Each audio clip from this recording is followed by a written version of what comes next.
Olá, seja bem-vindo a mais um vídeo. Como sabe, eu sou Jorge Reis e este é o Jusbier e para hoje trouxe uma temática em torno do direito comercial e abordaremos essencialmente sobre os elementos do acto jurídico. Desta feita, convido a assistir o vídeo até o fim para que possa ter uma mínima percepção sobre esses elementos de vital importância para o direito comercial. E se for novo no canal, convido-lhe já agora a se inscrever-se, a deixar o seu gosto, comentário, sugestão ou crítica. Não deixe de ativar o sino para que o YouTube lhe possa notificar sempre que eu subir um vídeo novo e compartilhe o máximo que puder para que mais pessoas possam ter acesso aos nossos conteúdos e desta feita possamos contribuir para a sua cultura jurídica. Se ainda não sabe, eu sou o Jorge Reis e este é o Jusbier.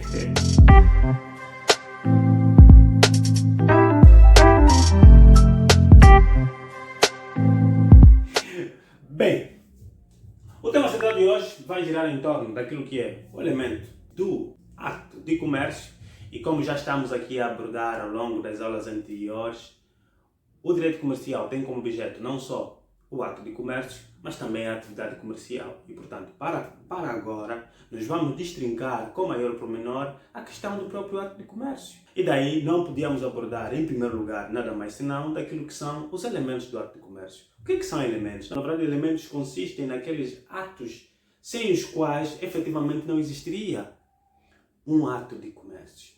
E para isso, nós vamos dividir os elementos do ato de comércio em dois. Ou seja, temos por um lado os elementos gerais e por outro lado os elementos especiais.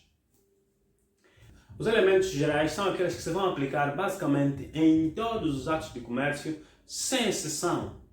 E por outro lado, os elementos especiais são aqueles que se vão aplicar de forma específica a um determinado ato de comércio. Nós depois falaremos sobre a classificação dos atos de comércio, mas em função daquilo que já foi o nosso estudo, em torno quer dos atos de comércio objetivos, subjetivos, já podemos ter uma mínima noção de que, por exemplo, o contrato de compra e venda é um ato de comércio. Esse ato de comércio está aqui consubstanciado em elementos gerais, porque existem alguns elementos aqui que se vão aplicar em outros atos de comércio, por exemplo, o mandato comercial. Entretanto, também tem os seus elementos específicos, ou seja, são elementos que estão estritamente ligados a este ato de comércio de compra e venda. Temos aqui, por exemplo, no Código Comercial, os artigos 464 e seguintes, que vão estabelecer essa questão. Enquanto que a compra e venda no Código Civil está prevista nos termos dos artigos 874 e seguintes. E está aqui a me questionar por que está a falar de Código Civil se estamos dentro do Código do Direito Comercial. Falo em Código Civil na medida em que, já que também frisei, o Código Civil ou o Direito Civil é um ramo do direito privado comum porque aborda sobre todas as temáticas ligadas ao direito civil. E esses ramos de direito especial, como é o direito comercial, algumas vezes vai pedir subsídios ao direito civil.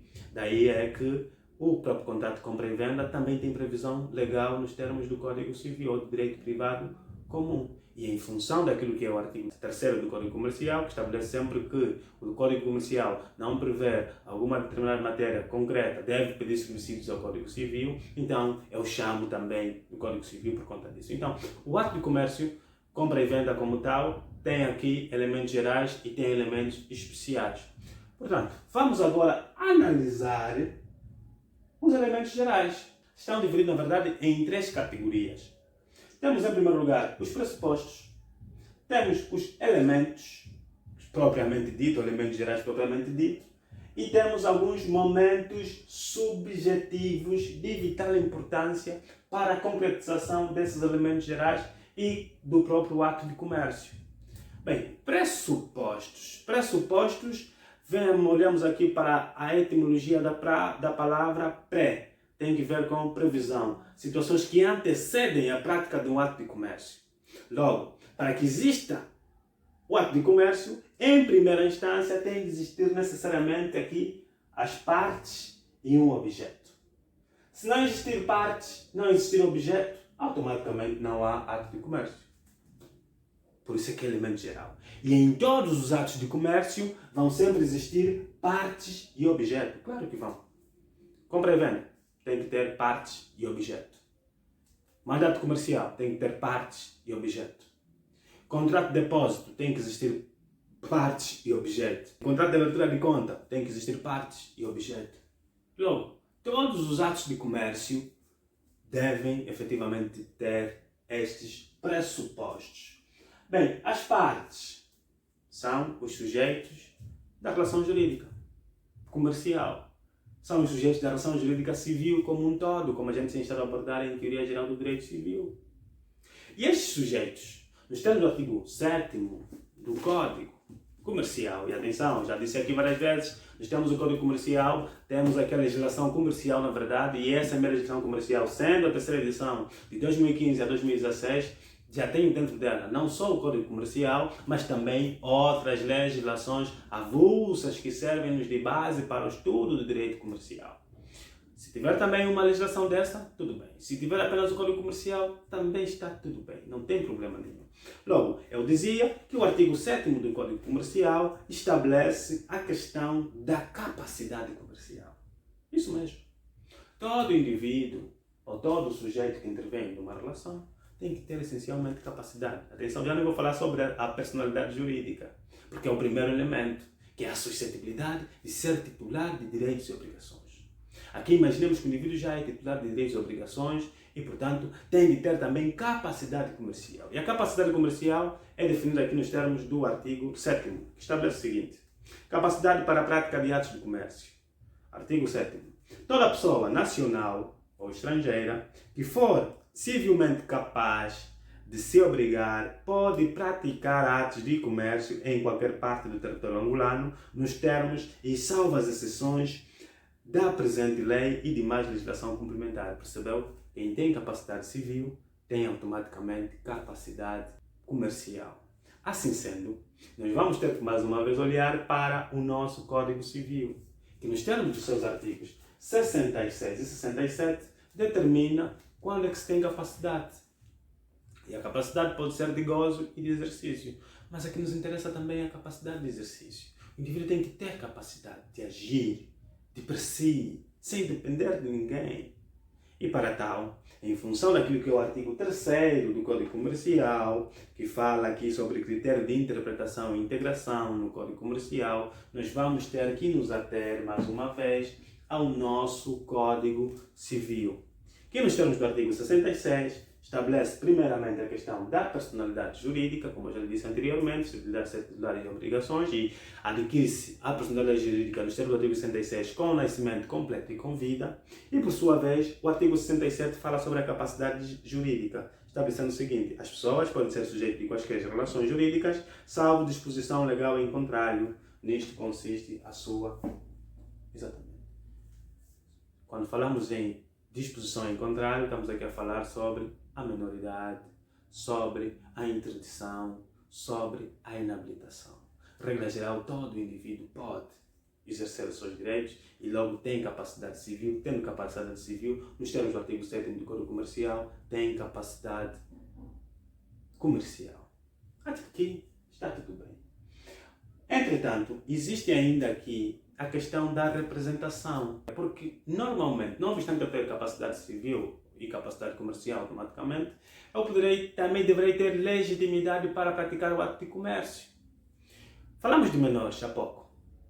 Os menores não podem praticar atos de comércio.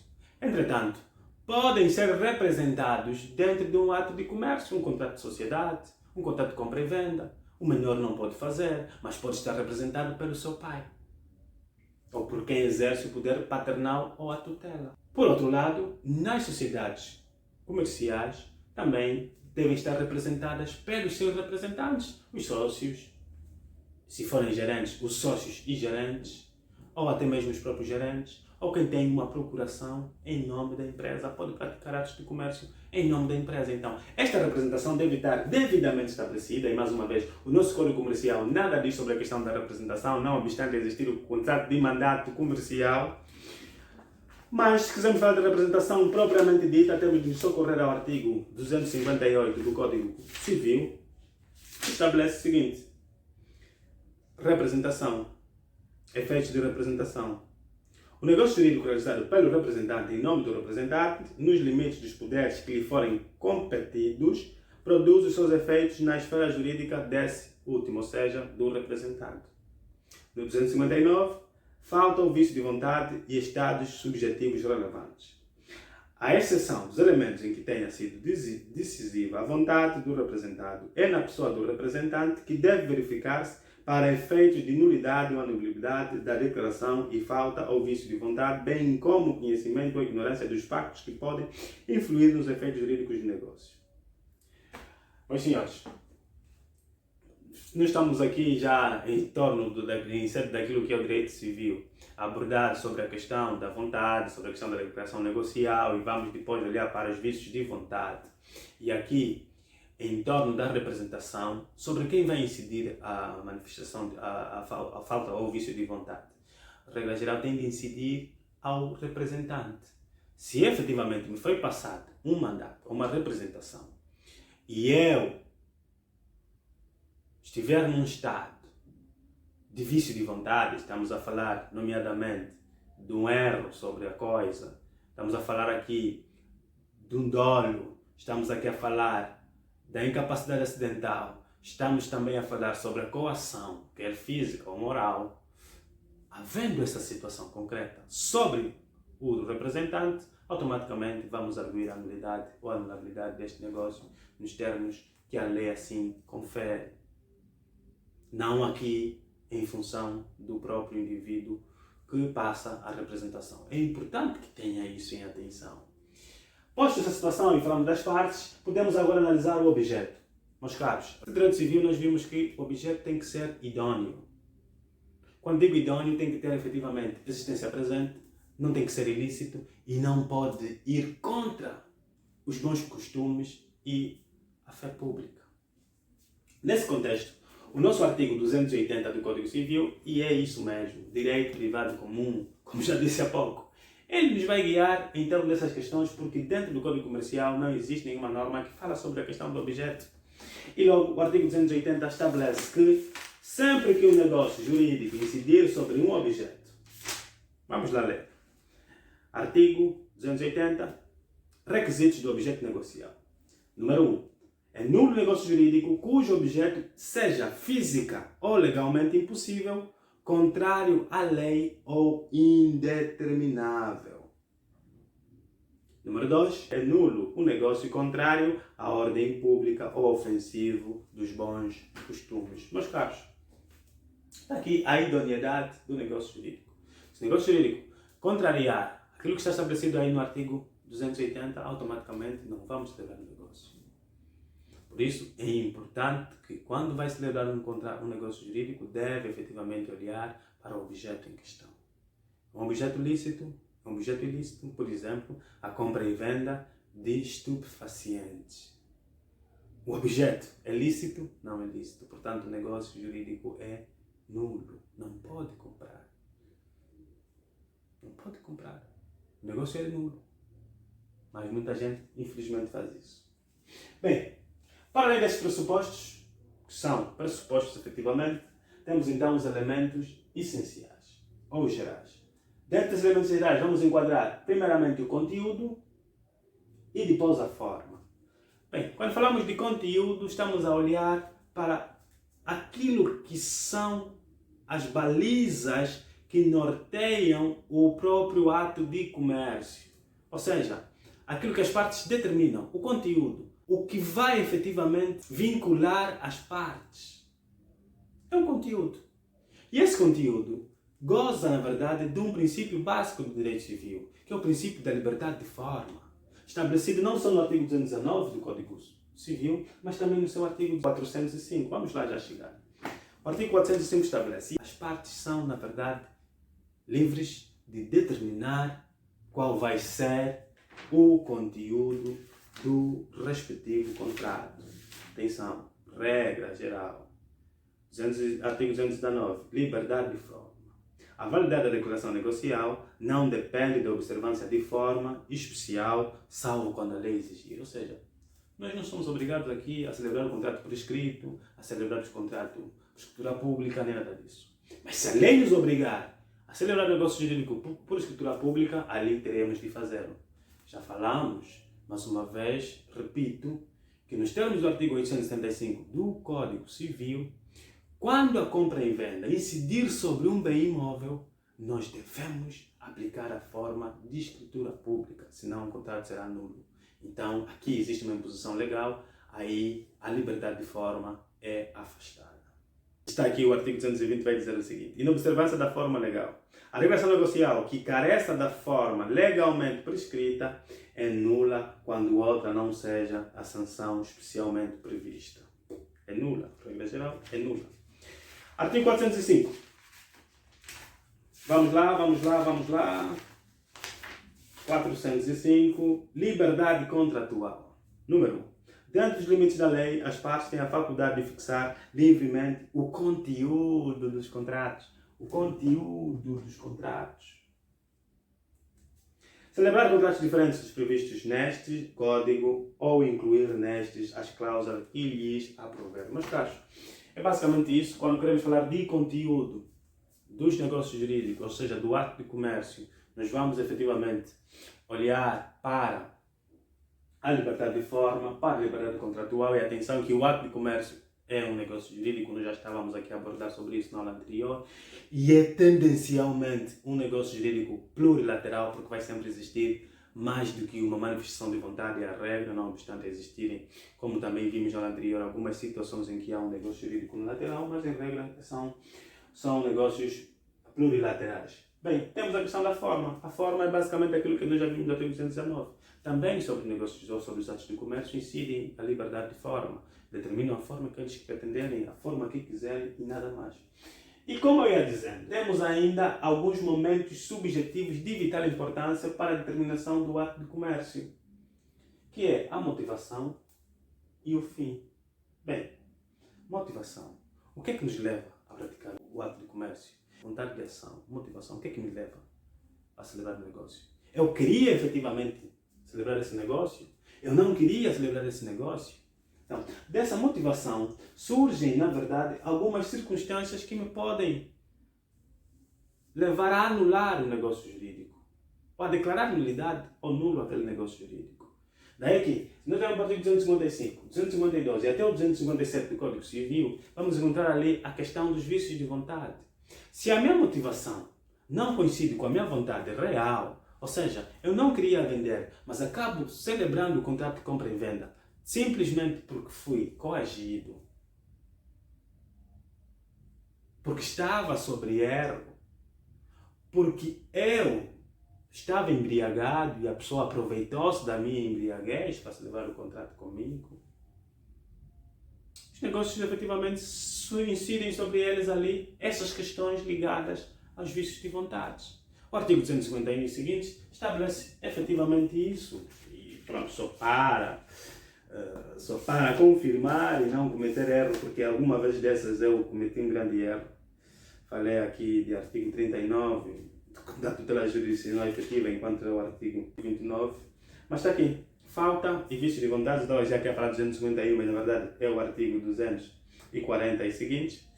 E, consequentemente, existem aqui várias situações que podem efetivamente levar-nos à motivação de celebrar um ato de comércio, mas que a gente, na verdade, não queria ou não pretendia celebrar. Temos aqui a questão do erro sobre a pessoa ou sobre o objeto. O indivíduo queria celebrar um contrato com A, mas por uma situação acabou celebrando com B. Há um erro. O contrato pode ser anulado por conta disso. Há um vício de vontade.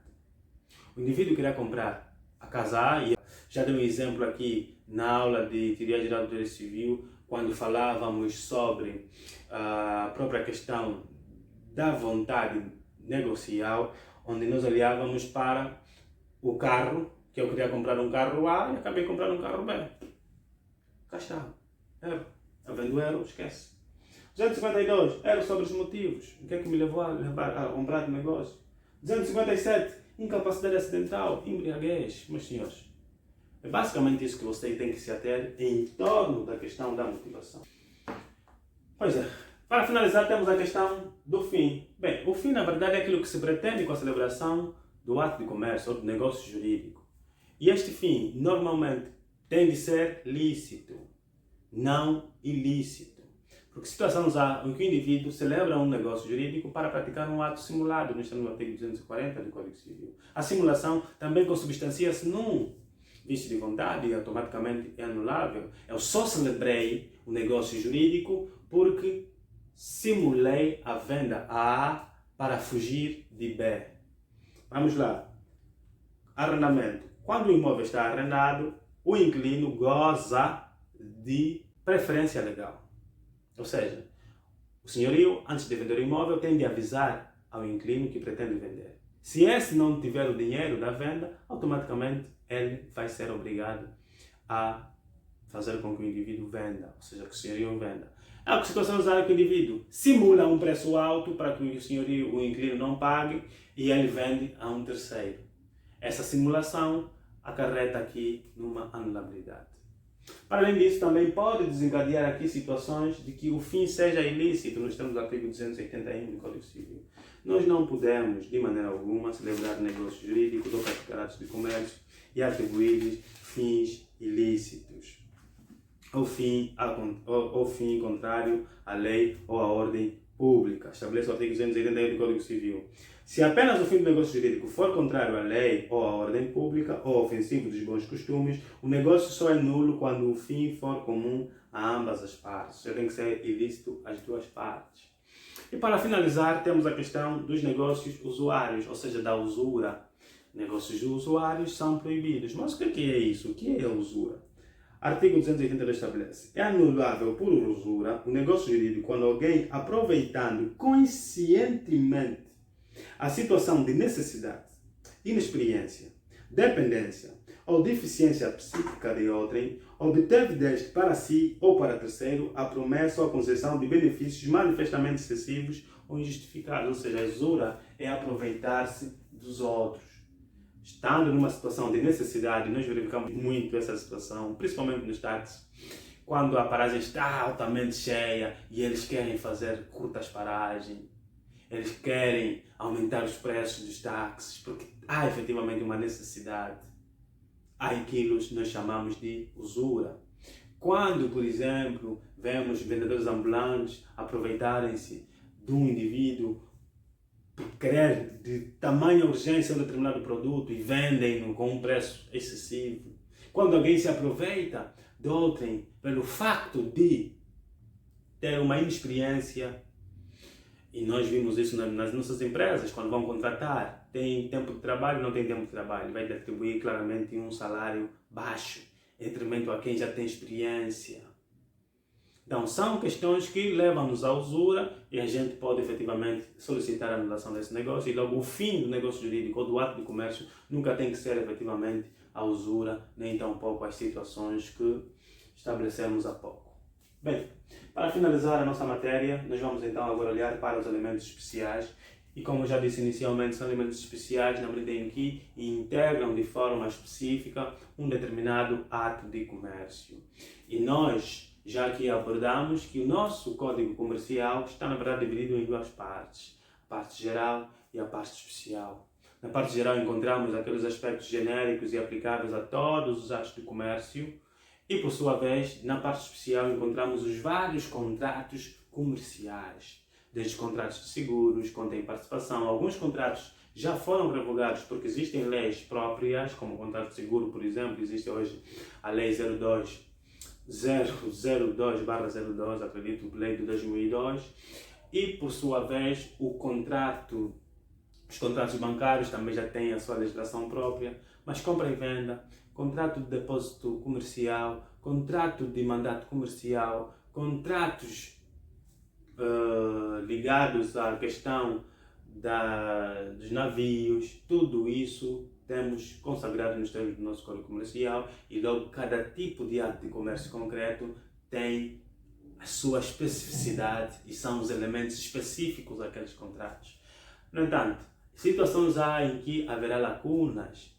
O Código Comercial não prevê tudo e, havendo lacunas, devemos mais uma vez chamar razão ao artigo 3º que nos vai remeter ao Código Civil. Remetendo-nos para o Código Civil, tratando-se efetivamente de contratos, de forma especial, nós vamos ter que ir para os artigos 874 a 1250, todos desta norma e ali poderemos então integrar, dependendo muito daquilo que é o tipo de contrato, a sua especificidade no que diz respeito aos elementos. Meus caros, é basicamente isso que eu tinha preparado para hoje.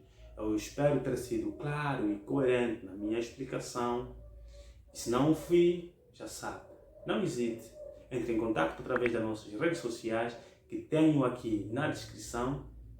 Se não for isso, pode entrar em contato através do e-mail ou então aqui nos comentários, que nós poderemos responder assim que possível. Bem, é sempre um prazer enorme ter-te aí do outro lado, a assistir-me e compartilhar conteúdo consigo. Para mim, vai ser sempre uma maravilha. Obrigado pelo tempo e pela sua audiência. Eu espero por si no próximo vídeo. E se ainda não sabe, eu sou o Jorge Reis e este é o Jusbia.